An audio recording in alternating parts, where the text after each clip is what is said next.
હોસ્પિટલોમાં ઇમરજન્સી જાહેર. નમસ્કાર, સ્વાગત છે આપનું આરબી ન્યૂઝના ટોપના સમાચારમાં. હું અશ્વિન રાઠોડ. પાકિસ્તાનના કોટામાં ભયંકર બ્લાસ્ટ થતા 10 લોકોના મોત, જેના કારણે હોસ્પિટલમાં ઇમરજન્સી જાહેર કરવામાં આવી. યુપીમાં મુજાહિદીન આર્મી બનાવવાની યોજના બનાવી રહેલા 4 શંકાસ્પદ આતંકવાદીઓની ધરપકડ. 15 મહિનામાં 3 મોટા ખિતાબ જીતવા બદલ બીસીસીઆઈએ ટીમ ઇન્ડિયાને 204 કરોડનું ઇનામ આપ્યું. એશિયા કપમાં હાર બાદ પીસીબીએ વિદેશી T20 લીગ માટે ખેલાડીઓના એનઓસી સસ્પેન્ડ કર્યા.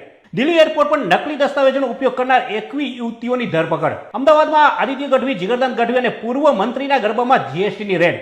યુક્રેન હુમલાની રિફાઇનરીઓને નુકસાન થતા રશિયન ઓઇલની નિકાસ સ્થગિત. હવે માંડગાસ્કરમાં યુવાનો રસ્તા પર, સરકારનું વિસર્જન. વિશ્વ બેંકના દેવાદારોમાં ભારત ટોચના 1 સ્થાને પહોંચ્યું. દેશ પર 249 લાખ કરોડ રૂપિયાનું દેવું. ઇન્ડોનેશિયામાં ઇસ્લામિક સ્કૂલની ઇમારત ધરાશાયી થતા 65 વિદ્યાર્થીઓ દટાયા. તો આ તારના ટોપ 10 ન્યૂઝ અને હું હતો આપની સાથે અશ્વિન રાઠોડ. જય હિન્દ, જય ભારત.